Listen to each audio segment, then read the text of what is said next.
Hey, good morning. I'm Patricia Murphy. Happy Juneteenth. We didn't want to leave you hanging on a holiday Thursday, so to celebrate this Juneteenth, we're sharing an episode of another great KUOW podcast, Meet Me Here. There are tons of fun things happening around town today. We mentioned a few on last night's show, but we don't need a holiday to have fun. Art walks are a simple Seattle tradition. You walk the neighborhood, pop into open studios, galleries, restaurants, bars, any place that's participating to check out the art on display. There might be drinks or snacks. Artists are there to talk about their work. It's a convivial, fun event. If you're intimidated, stick with us.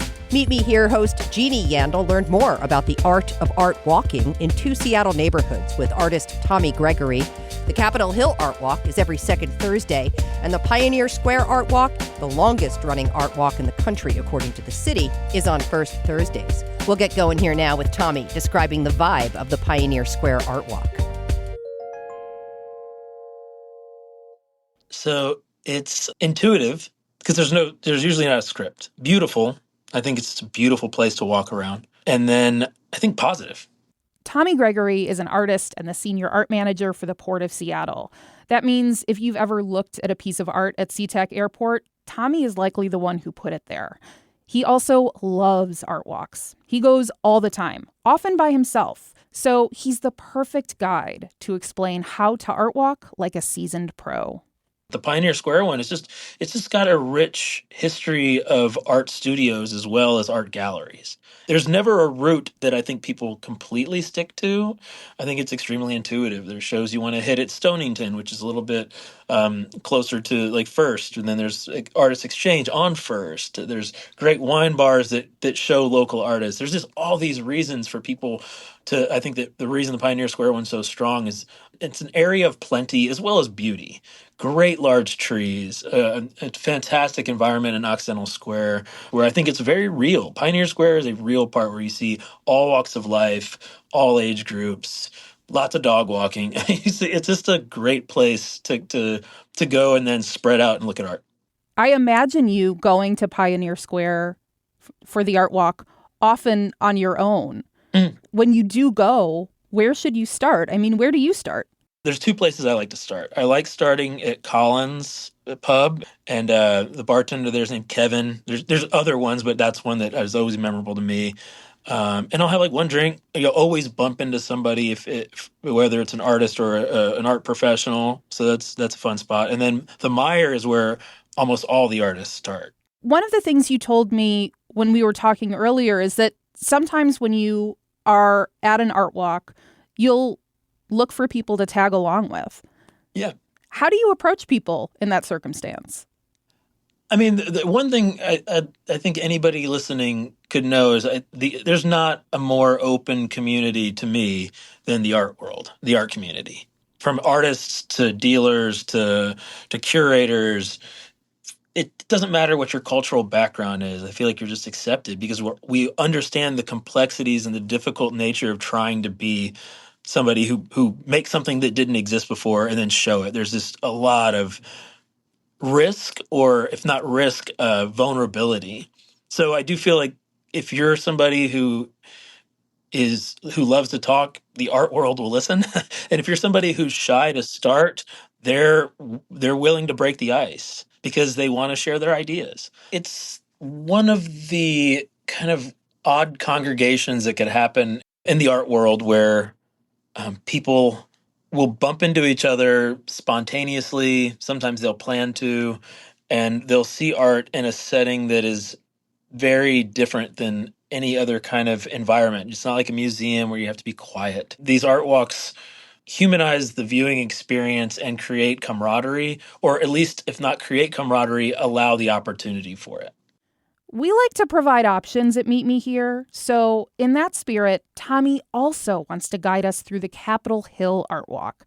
I asked him for 3 words to capture the vibe of that art walk. It's edgy and funky, and then it's just like a surprise. Tommy says one of the special things about the Capitol Hill Art Walk is that, for him anyway, it's kind of an art sleeping giant. Like every time I go, I'm very pleasantly surprised to see the caliber of work that is shown in a neighborhood that has so much to offer. I've talked to certain Seattleites who've been here for years and years more than me, and I'm like, oh, I'm going to the second Thursday in Capitol Hill. I'm like, there's an art walk there, and I was like, yeah, it's fantastic. It's a different vibe. It's you're walking by a lot more visual distractions, some great neon signs that will draw you in maybe to get a drink that you didn't plan on. Places like Steve Gilbert's studio, the Factory, Vermilion, which is I think more known as like a music venue and bar, but they definitely show pretty strong pieces. You pointed out that Capitol Hill is also full of distractions. So when you go to the second Thursday Art Walk, where do you start? I usually take the light rail because parking is super difficult in Capitol Hill. And I'll walk from the rail and stop at Steve Gilbert's first. I think he opens the earliest too. I think he opens at 5. Gilby is he's known to the neighborhood and the art community. Yeah, he's been in that studio above Perkins Glass for over 20 years. He's a photographer who used to shoot bands like Soundgarden back in the 90s and has really tied into the art world of Seattle. But I love to start there. He will try to hand you a shot of tequila if you're open to it. But he also, sparkling water is totally cool there as well. And it's just like a salon style of Gilby's many years of collecting art, showing art, and then being a maker himself. He's a photographer. Okay, so I am going to give you a scenario that I personally am deeply afraid of. This is something I have anxiety about. I really appreciate that you described both of these art walks as just being really open. I imagine going to Pioneer Square or Capitol Hill first Thursday or second Thursday. I walk into a space, there's really cool stuff hanging on the walls, and lo and behold, the artist is standing before me. And we make eye contact. This is probably fine for you, Tommy. My palms are sweating just describing this scenario. So I'm asking you, how do I engage in conversation without sounding like a total goofball? Yeah, and I guess I should start off first with Jeannie. It's totally fine to be a total goofball too. Like I don't think that any artist, if they got like, I think that engagement is welcome for the most part. I mean, and for example, like we were talking about Pioneer Square and other like maybe places that aren't defined as like a gallery. Pilchuck Glass School has an office there, and they open up sometimes with artist talks by people who'd been through the program at Pilchuck and Stanwood. So that's like I'm always inviting for like an educational moment, and that could be a nice icebreaker. But and glass artists are like crazy sweet. But yeah, I think that you have to be comfortable and not there's no wrong question, right? I mean there's some of those that like I think that people artists and I'm an artist too, right? And I hear it too frequently, like, oh, what inspires you? That's you don't start with that one really because because it's just too broad of a question, and it probably goes all the way back to like for me like I was 8 years old if we want to go back that far. If you have the guts to sit in a studio for 6 months, make something, and then put it into a gallery, I think that any question that comes to them will be welcomed. It's just it's a very tough world to be an artist in 2025 America, So to have somebody come up and just have a sense of wonder about why you're doing something is going to be very welcomed, I think. As a professional extrovert, do you have a suggestion for what I, noted introvert, can say to someone without fail to start building camaraderie at an art walk? I'm literally asking you for a script. If you get a chance to talk to the featured artist, they're there knowing they're going to get questions. So maybe find them as the introvert because they're there to talk about their work, and not always in in a lecture standpoint. It could just be like, hey, where'd you source that material? Artists love talking about materials, but if you're an introvert and you want to get somebody talking, talk about like the process. I think that's a really good one. Because that's better than like where you are emotionally in art. That's a tough one. But ask where they are physically in it. Like, hey, where's your studio? I love that. I actually love that question because then I start talking about my neighborhood because that's where my studio is.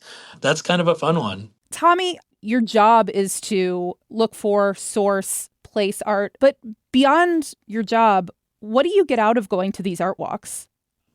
Yeah, I just there's an excitement that I always get, and knowing that like I'm going to get up close and see something without a velvet rope or without a security guard telling me to stand back a little bit, because I think you're supposed to get up close, look at it. I just feel like there's just like a lot of joy at being and like hearing the way other people respond to work. And sometimes that gets me too, where I'm just like, oh my God, I didn't see it that way.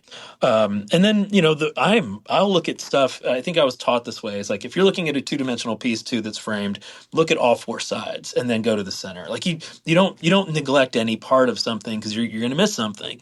Stand back on it, get close to it.